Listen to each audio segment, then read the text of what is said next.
Hello everybody, welcome to Garden Talk. This is Nana's Workshop. I am Shannon Olson. Hey, it's been a hot minute since I've been on. It is fall. You can see the wind is blowing crazy. I have given up on my hair. It is not working out here. I have been working on clearing out things and getting ready for the winter. I live in mid central Nebraska, and the winters can be very harsh. So I've been working on cleaning things out, getting things, put away, the things that I want to save, and just all around getting ready for the winter season. It can be very harsh, it can be very long. And so I'm in zone 4-5. Some people say that we are in a zone 5A. There's some winters that are so unpredictable that I still like to grow the zone 4s.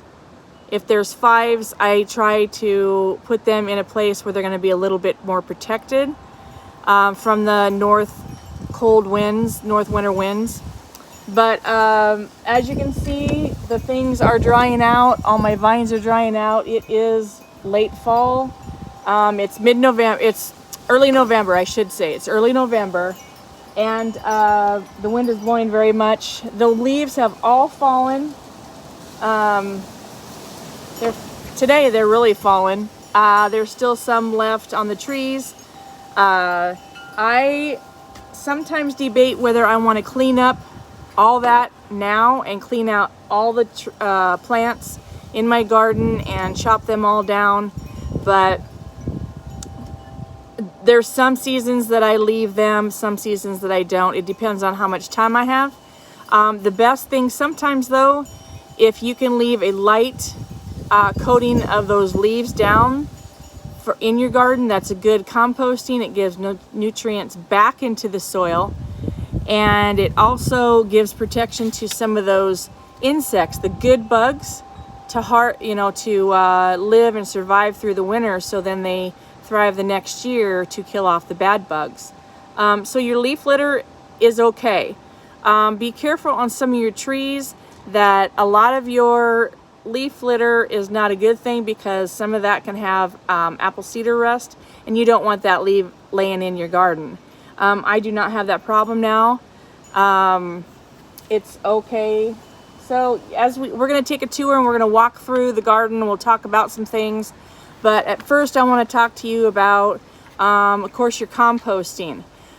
Your composting, if you have a compost pile, it is great. Usually after a year it breaks down. You can put any dried leaves in there. Do not put any weed seeds in there, because those are going to germinate next year when you use them in your garden, if you till that back into your garden or amend it back into your soil. You can, if you have a wood chipper, you can use wood chips, your sticks, you can put them through the wood chipper and put them in your compost pile. They are great for the garden as well. The thing I try to do is just kind of level most of it. The birds actually I leave my roses, I leave my my grasses, my seed heads on there. They like to eat those. It gives them some winter food throughout the winter time. And sometimes they perch a nest up here and they're kind of nestled up in there and good protection during the winter. I think actually some of them even burrow down underneath the leaves. Bunny rabbits do, all kinds of wildlife back here. My tropicals I dug out, my cannas, I have all out. My dahlias I dug out. You can dig out your calla lilies. Anything that cannot survive the winter in your zone, you want to dig them out, and I've done all that, and I've cleaned them all off. I've chopped off the foliage, and they are dried, and they're in the basement in a cool, dark corner, so they're ready for next year to come out and replant. I usually have excess. One bulb can produce a cluster, almost 2.5 foot wide, and you have several bulbs in that one cluster. So I harvest them back to what I want just for my area, and I usually give the rest away. Let's see, the dahlias, The dahlias you're going to want to rinse off as well and cut off that foliage. Just every time you dig out your things for the year, wash off the roots, wash off the bulbs, cut off that foliage and let them dry out in the warm sun yet before it gets too cold. Before you put them or store them in your basement, or if you have you don't really want them in a heated garage, you want them in a cool, almost like a cellar, you know, cool dark area, just like a potato almost, so they don't start germinating. My vines, most of my vines, this is let's see where we at. Right behind me is a bittersweet, and I don't do anything with that. Of course, you know, the little ones are going to grow and I just pluck them out. Over here on this other post, I have a clematis. I have 4 clematis, and I leave them and they restart. If I have too much of dead foliage, then I'll cut them down and bring them down to some really sturdy stems, and they'll start growing up again. You're surprised how fast those vines grow back up. Now my passion flower vine is not hardy to my zone. So I'll show you where I did it. I actually dig them up. I cut them off about a foot and a half tall, and then I dig them up and I repot them, and I trim off a lot of the foliage back to just main stems, and I bring them in onto my front porch, which is heated all winter. And they actually start growing, but I keep it condensed until I can bring them back out in the spring and replant them back in the soil. All of my pots and all my potted flowers and things like that, I have saved a few, so I bring them in on that heated porch.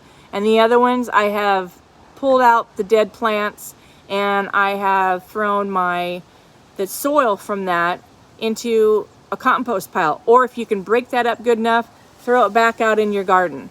It's great compost. It throws it back out here. The roots, they're kind of it helps give the soil more nutrition. But I just try and recycle as much as I can to put back here. You can't reuse that in pots for next year, but you can throw that in their soil in your garden. That also gives you time when you dump your pots. You can see them if they need repainted, or you scrub them out for next year, clean them out very well so you don't carry that disease into the next year's potted plants. You don't want to create something or keep creating a disease throughout the years. So I think that's it. I think we will go ahead and take a tour around the garden, and we'll talk about the garden and what I've done. So you can see that I've put away all of I will turn the camera around. I put away all of my plants and most of my deck potted things. I have to put this furniture away yet in storage. I don't leave this out because I don't want this wicker to break down. It is a resin wicker, but look at the bittersweet. Can you see that? Look at the bittersweet. Isn't that cute? It's pretty, isn't it? It's very cute. So a lot of this had died off. I'm gonna leave all this. Sometimes I will clean up this hosta foliage, but I'm not going to this year. I'm gonna leave it. I think we're gonna have a harsh winter. So I'm gonna leave all these leaves. I have pulled out all the annuals and I've thrown them out. So all of look at that fern, just not ready to give up. He's going good. But a lot of my shade plants, all of my shade plants are pretty much done. Like I said, I have dug out all the coleus that was back here. Some of my corbels are still green and thriving. But I'm going to leave all this foliage, and the vine, we're going to leave all that. Here's the wisteria vine. Sometimes things reseed themselves, which is okay with me. This is lamb's ear. I'm probably going to trim that back because I need to get it off the path in case I need to walk back here for anything. See right here, you can see that I already dumped a pot and I need to break that up into the soil a little bit more. But here is the rose bush, one of the roses bushes that I leave. I leave these, I think the rose buds, is that what they're called, are good for any animals or birds and things like that they like to munch on.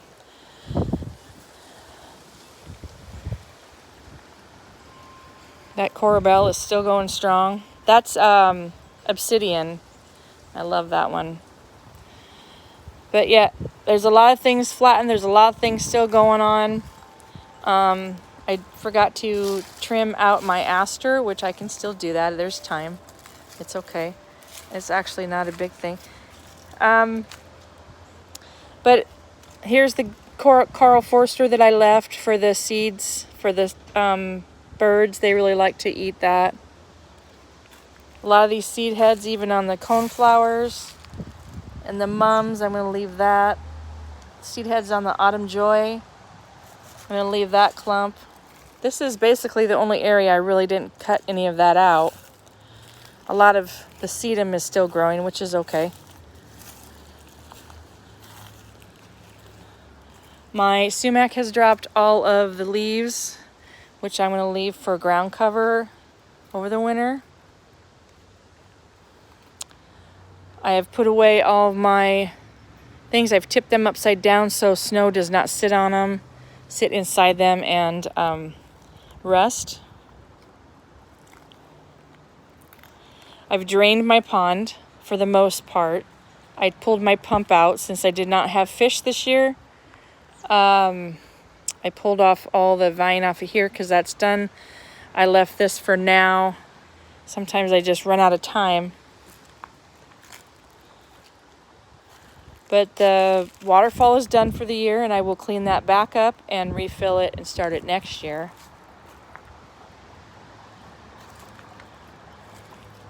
This little Elijah bluegrass is doing very well right now, actually.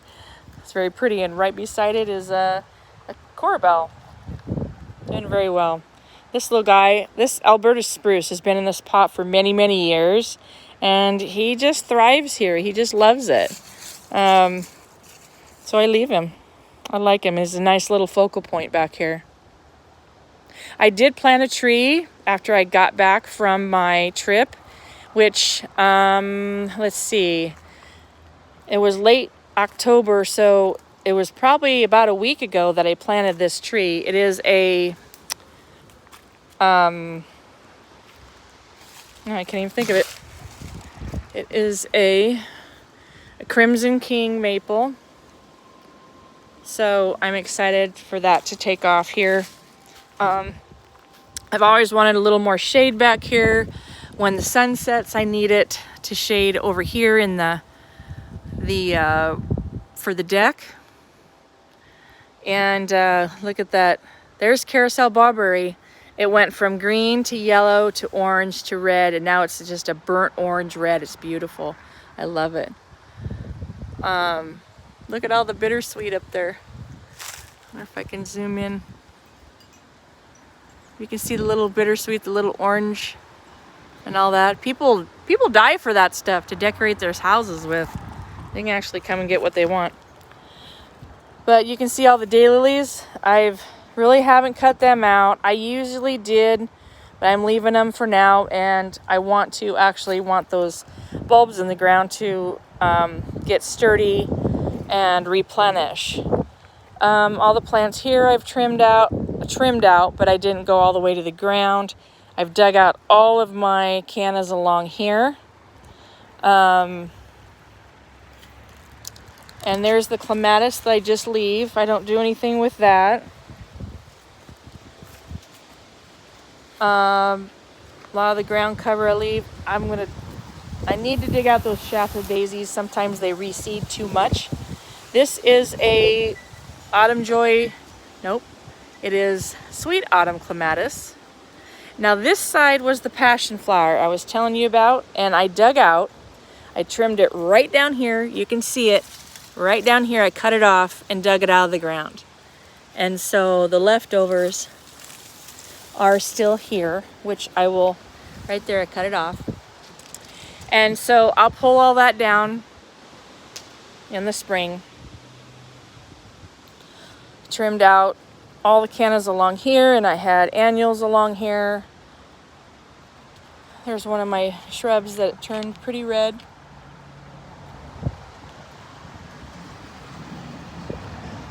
Here's my Korean viburnum. The leaves turned a very pretty dark red, plum red almost. Yesterday it was full of leaves. Today it is, the wind has just blown them all away. There's the grass I left. I will clean out my rock bed again next spring. I just pull all the ground cover out of that. And I left that. But that's about it, you guys. Propagating. I propagated a lot of the things that I wanted before. It was probably early October when I did that. And only because I was actually leaving for a trip. And I wanted to get them just in case we had a really harsh frost or it snowed, and it did actually happen while I was gone. So I'm glad I did when I did. So I do have my propagation done. My tropicals are out. I've trimmed down a lot of things, left some things for the insects and the birds. And the tropicals are put away, like I said. And I think I'm ready. I put away the things that I don't want cracked or broken. Some of my decorations I put in storage. So that's about it, guys. I will see you next time, and we'll see what we can talk about next. Next time, the snow will probably be on the ground, and I'll give you a view of the garden at that time. It's very pretty, and we can talk about more things, some things that you can do throughout the winter to prepare for next year. So God bless everybody. This is Shannon from Nana's Workshop, and this is Garden Talk. Thanks for joining me. Bye-bye.